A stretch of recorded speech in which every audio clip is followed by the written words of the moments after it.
La Corte Suprema rechaza apelación final mientras Melania lanza una bomba.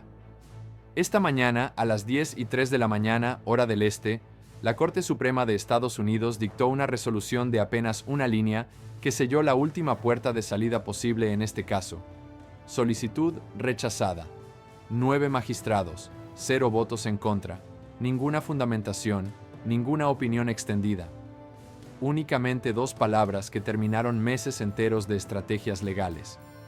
Y esa decisión llegó con exactitud 72 horas después de que los abogados de Melania Trump entregaran a los fiscales federales un acuerdo de declaración anticipada, un escrito que detalla las pruebas que ella está dispuesta a entregar a cambio de que se evalúe otorgarle inmunidad. 2 sacudidas legales separadas por 72 horas y la sincronía del momento revela una coordinación evidente. Antes de que piensen que esto es puro espectáculo mediático o especulación de programas de televisión, quiero dejarlo muy claro. Lo que les voy a contar está basado en documentos oficiales del expediente judicial, acuerdos de declaración, escritos de apelación, órdenes de la Corte Suprema. Todo es registro público, accesible para que cualquiera lo revise. Nada de fuentes anónimas, nada de rumores de pasillo, solo papeles que pueden verificar por su cuenta. Esto ya es jurídicamente definitivo. Melania Trump ha renunciado expresamente al privilegio conyugal. Esa es la regla que normalmente protege a un esposo o esposa de ser obligado a declarar contra su pareja. Ella decidió dejarlo de lado de forma voluntaria, y las pruebas que está ofreciendo se agrupan en 3 grandes bloques. Documentos financieros que prueban que conocía las tasaciones infladas fraudulentamente, intercambios de mensajes sobre los valores de las propiedades y las solicitudes de crédito, y declaraciones que respaldan lo que contadores y banqueros ya han declarado bajo juramento ante el gran jurado. El rechazo unánime de la Corte Suprema implica que ya no hay más recursos legales, ni más aplazamientos, ni más trucos procesales. El gran jurado podría escuchar su testimonio en cuestión de días. La audiencia para confirmar a su exesposo como miembro del gabinete está fijada para los primeros días de marzo, es decir, dentro de 6 semanas. Permítanme detallarles, paso a paso, lo que ocurrió en estas últimas 72 horas, porque el orden de los hechos deja claro que nada aquí fue improvisado. Voy a repasar cada paso con base en los registros oficiales, no en suposiciones, solo hechos verificables. Si quieren seguir el desarrollo legal sin el ruido de los medios, suscríbanse ahora. Empecemos por la línea del tiempo. El lunes por la tarde, a las 2 de la tarde, hora del este, el equipo legal de Melania Trump entregó un documento a la oficina del fiscal especial. Se conoce como Acuerdo de Declaración Anticipada. Para explicarlo en términos simples, es un anticipo del testimonio. La persona dice: esto es lo que sé. Esto es lo que declararé si me llaman. Estas son las pruebas que puedo aportar. A cambio, los fiscales analizan si le conceden inmunidad, es decir, protección contra ser procesada por lo que revele. Esto es algo bastante común en casos federales. Los testigos cooperan todo el tiempo bajo este esquema. Lo extraordinario aquí es quién está cooperando y qué está entregando. 24 horas después, martes por la tarde, a las 2 en punto, hora del este, los abogados del acusado presentaron una apelación de urgencia directamente ante la Corte Suprema de Estados Unidos. Pidieron que se bloqueara el testimonio de Melania antes de que el gran jurado siquiera lo escuchara. El argumento central: permitir esa declaración violaría las garantías de privacidad matrimonial protegidas por la Quinta Enmienda. 24 horas para preparar y presentar una apelación de emergencia es un tiempo récord. Eso indica que la defensa ya tenía todo listo. Sabían que esto venía. A las 48 horas, miércoles por la mañana, la Corte Suprema registró la apelación, le asignó un número de caso y la puso en lista para revisión. Pero no concedió una suspensión inmediata. Una suspensión habría paralizado todo el proceso mientras los jueces decidían. Al no otorgarla, los magistrados permitieron que el procedimiento siguiera su curso normal. Ese silencio habla por sí solo. Cuando la Corte Suprema emite una suspensión de inmediato, es señal de que ven mérito serio en el planteamiento. Cuando dejan avanzar todo, es señal de que dudan del argumento. Y esta mañana, jueves, a las 10:03 en punto, llegó la resolución. Una sola frase: solicitud denegada. Sin ningún voto en contra. Ni el juez Thomas, ni la juez Alito, ni Gorsuch, ni Kavanaugh, ni Barrett, todos nombrados por el expresidente, emitieron disidencia. Rechazo total y unánime.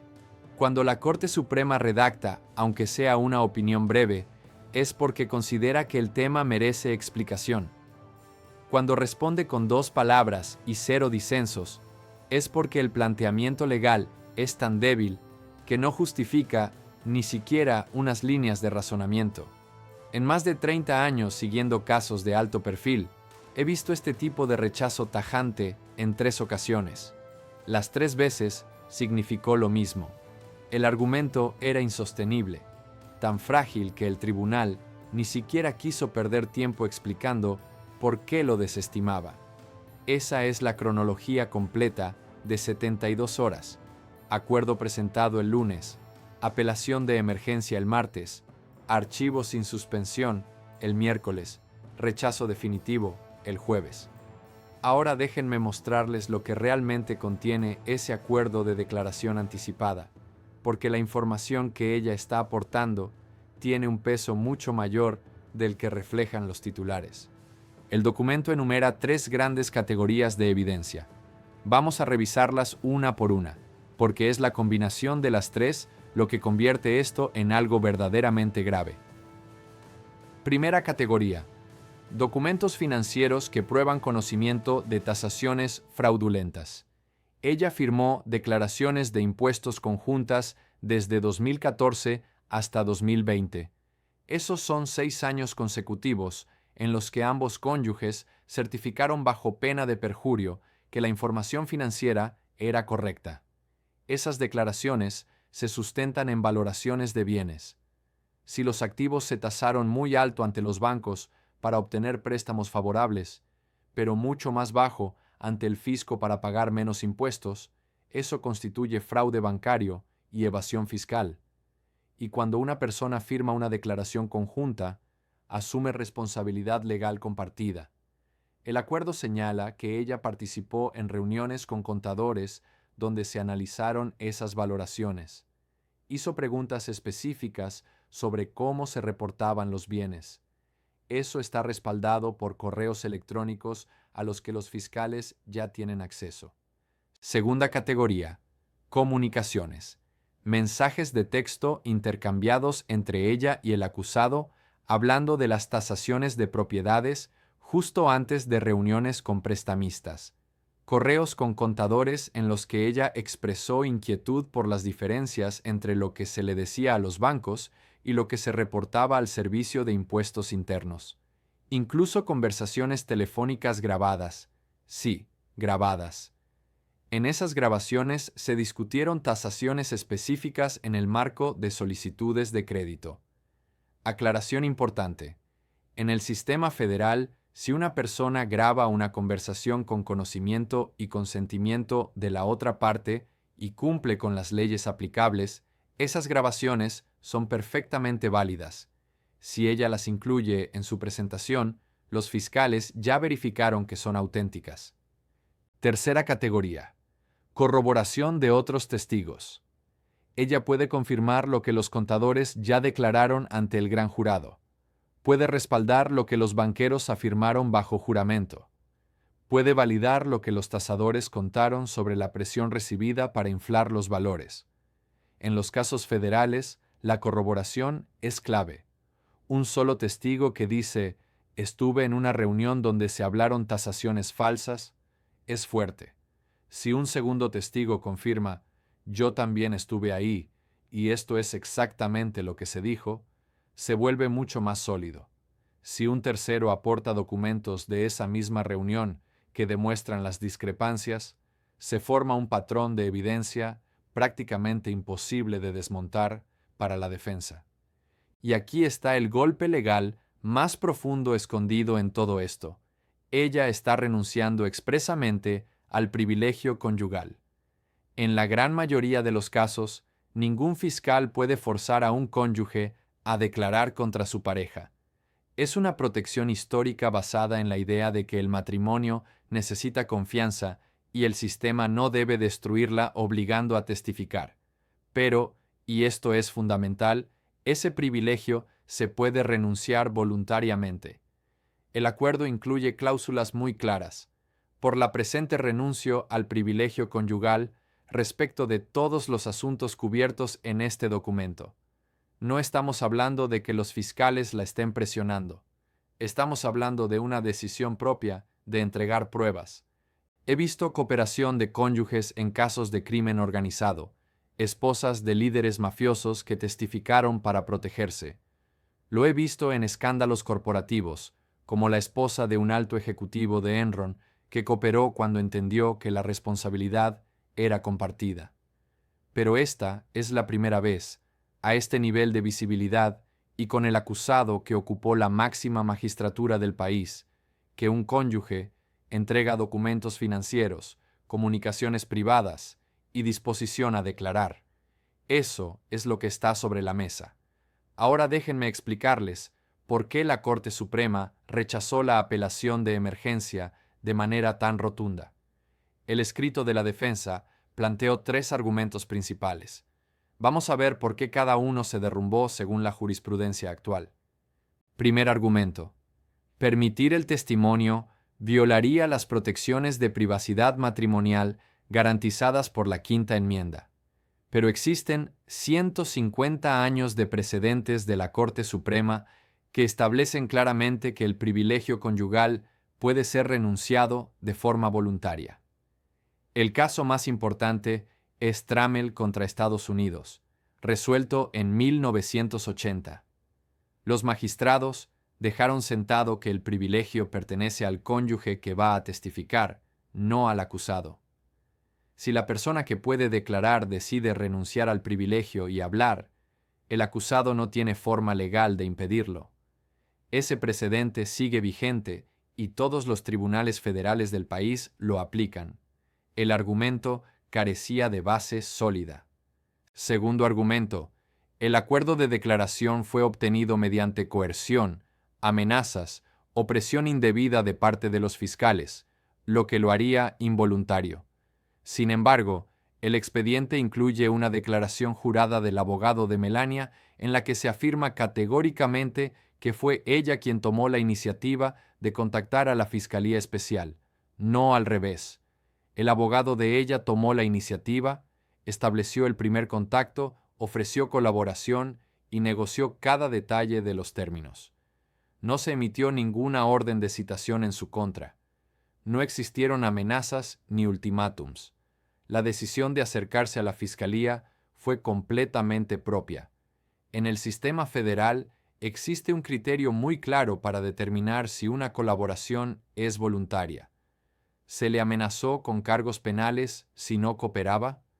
¿Se utilizó evidencia de responsabilidad criminal independiente como herramienta de presión? Cuando las respuestas son negativas y el testigo se presenta por decisión propia ante los fiscales, la cooperación se considera plenamente voluntaria. La declaración jurada que acompaña el acuerdo eliminó cualquier posibilidad de alegar coerción. Tercer argumento de la defensa. Permitir este testimonio crearía un precedente peligroso que terminaría con la protección de la privacidad matrimonial en casos venideros. Sin embargo, ese precedente ya existe desde hace décadas. Los cónyuges declaran con regularidad en procesos federales cuando deciden hacerlo voluntariamente. La sentencia clave de Trammell contra Estados Unidos, dictada en 1980, resolvió esta cuestión de manera definitiva. Lo que en realidad intentaba la defensa era fabricar una excepción nueva a la norma establecida, basándose únicamente en quién era el acusado. La Corte Suprema no fabrica excepciones legales, según la identidad de las personas involucradas. La ley se aplica de forma igualitaria para todos. Por eso, cuando los 9 magistrados emitieron ese rechazo en una sola frase, solicitud denegada, sin un solo voto disidente, el mensaje fue clarísimo. Los planteamientos legales no eran solamente débiles, eran insostenibles, rayanos en lo frívolo. Conozco perfectamente el estándar que exige la Corte Suprema para aceptar una apelación de emergencia. Hay que demostrar un daño irreparable inminente y una probabilidad alta de ganar en el fondo del asunto. Esta apelación no cumplió ninguno de los 2 requisitos. El supuesto daño que alegaban no era más que el funcionamiento normal del sistema judicial, y ganar en el fondo habría requerido que el tribunal revocara la doctrina de Trammell, algo que ningún magistrado estuvo dispuesto siquiera a considerar. Con esa decisión, la Corte Suprema eliminó de un plumazo la última maniobra dilatoria que quedaba disponible. Ahora permítanme explicarles qué ocurre a continuación en el expediente judicial, porque el ritmo del caso se aceleró de forma drástica. Precisamente por eso, los magistrados respondieron con una sola línea. La situación ha dado un giro radical. Con la apelación rechazada por unanimidad, el gran jurado está en condiciones de recibir su testimonio en cuestión de días. En este caso particular, el gran jurado del Tribunal Federal del Distrito Sur de Nueva York, donde se tramita el proceso, se reúne los martes y jueves. Es la práctica habitual. Si la Fiscalía ya tiene todo listo, y el acuerdo presentado así lo sugiere, es muy probable que ella comparezca ante el gran jurado en los próximos 7 días, posiblemente el martes entrante. Una vez que concluya su declaración, los fiscales enfrentan una decisión estratégica crucial. Déjenme detallarles las 2 rutas principales, porque lo que elijan determinará el rumbo del juicio. Opción 1. Incorporar su testimonio para fortalecer los 34 cargos ya existentes en la acusación actual, que incluyen falsificación de registros comerciales y fraude bancario. Su declaración sobre haber firmado declaraciones de impuestos conjuntas, haber estado presente en reuniones clave con contadores y poder corroborar lo que declararon otros testigos bajo juramento, refuerza de manera significativa el caso que la Fiscalía ya construyó. Opción 2. Solicitar al gran jurado una nueva acusación sustitutiva que incluya cargos adicionales basados precisamente en la evidencia fresca que ella aporta. Esto es lo que estoy monitoreando con especial atención. El acuerdo menciona de forma específica una conversación telefónica ocurrida en marzo de 2020. Ella estuvo presente durante esa llamada entre el acusado y un banquero, en la que se hablaron las valoraciones de propiedades justo antes de presentar una solicitud de préstamo. Si en esa conversación hubo declaraciones falsas coordinadas, él diciendo una cosa, ella respaldándola, ambos conscientes de que eran falsas, eso configura el delito independiente de conspiración para cometer fraude bancario. La conspiración requiere un acuerdo entre 2 o más personas para llevar a cabo una conducta ilícita, más al menos un acto manifiesto en esa dirección. Una llamada en la que ambas partes, sabiendo que mienten, hacen afirmaciones falsas a una entidad financiera constituye el acuerdo. Presentar la solicitud de préstamo basada en esas afirmaciones es el acto manifiesto. Si los fiscales consideran que pueden probar esa conspiración con su testimonio, es casi seguro que presenten nuevos cargos. Una acusación sustitutiva aumentaría la cantidad de delitos imputados y, por ende, la posible pena que enfrentaría el acusado. El juicio está calendarizado para el 16 de septiembre. Eso equivale a 28 semanas a partir de ahora. Con la apelación ante la Corte Suprema ya desestimada, no quedan más maniobras dilatorias viables. No hay mociones de emergencia pendientes para bloquear evidencia, no hay reclamos de privilegio que litigar. Esa fecha se mantiene firme. Déjenme saber en los comentarios, según la cronología que acabo de describir. ¿Creen que el testimonio de ella llevará a cargos nuevos ¿O solo servirá para robustecer los que ya existen? Me interesa saber cómo lo interpretan con base en la evidencia. Ahora quiero mostrarles por qué este desarrollo trasciende un solo caso y establece 3 precedentes que marcarán los procesos federales por décadas. Primer precedente: cooperación voluntaria de un cónyuge en el nivel más alto de poder político. He visto esposas testificar contra sus maridos en juicios de crimen organizado durante la década de 1980. La esposa de Sammy Gravano cooperó. También lo hizo la esposa de Henry Hill, caso que inspiró la película Buenos Muchachos. Lo he visto en escándalos corporativos masivos. En los juicios de Enron a principios de los 2000, varias esposas de ejecutivos declararon. Algunas lo hicieron para evitar ser acusadas, otras porque entendieron que la responsabilidad financiera era compartida. Pero nunca habíamos visto esto a escala presidencial. El cónyuge de quien ocupó el cargo más alto del país entrega documentos financieros, comunicaciones privadas y disposición a declarar, implicando directamente a esa persona en delitos federales. Esto abre un terreno legal completamente nuevo y modifica el cálculo para futuras investigaciones de alto perfil. Segundo precedente: la Corte Suprema demuestra que las reclamaciones de privilegio conyugal no pueden usarse para retrasar indefinidamente los procesos federales. Un rechazo unánime en una sola frase marca un límite claro. Cuando un cónyuge renuncia voluntariamente al privilegio, las apelaciones de emergencia basadas en la supuesta privacidad matrimonial no prosperan. Los tribunales ya no tolerarán tácticas dilatorias disfrazadas de argumentos constitucionales.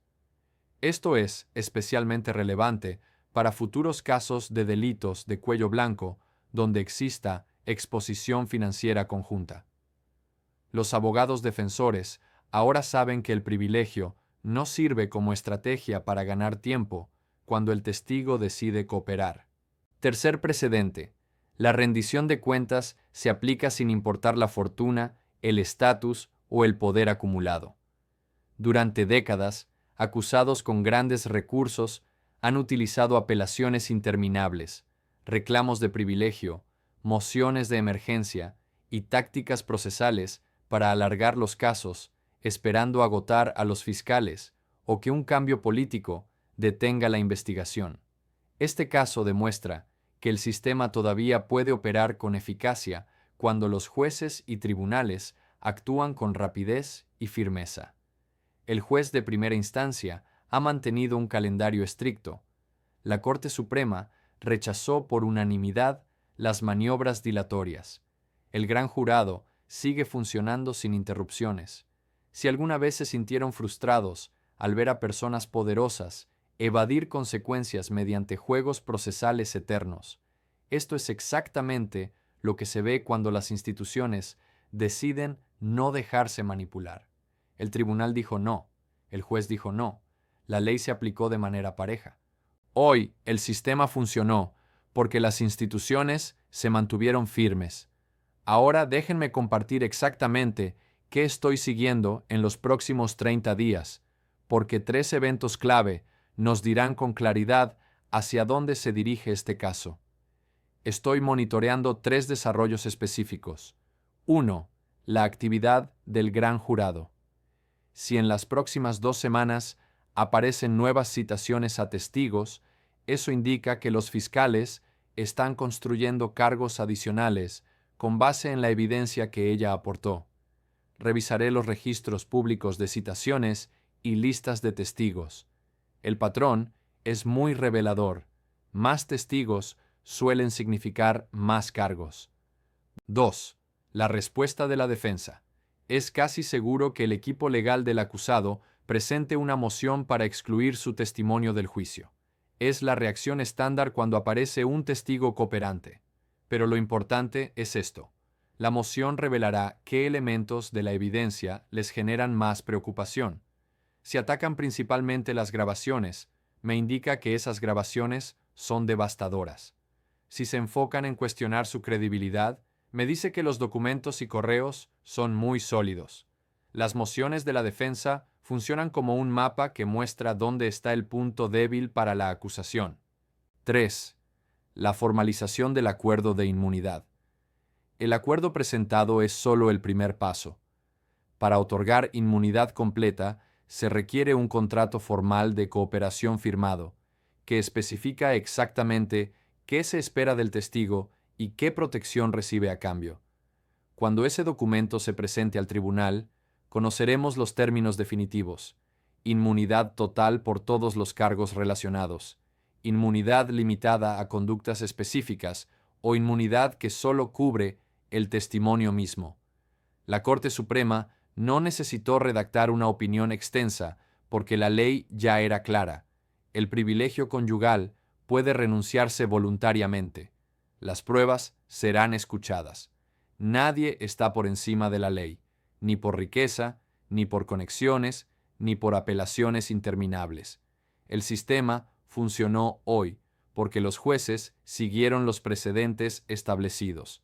Suscríbanse para seguir este proceso hasta el final y déjenme saber en los comentarios cuál de estos 3 desarrollos creen que será el más revelador. La actividad del gran jurado, la moción de la defensa o la formalización del acuerdo de inmunidad. Leo todos sus comentarios.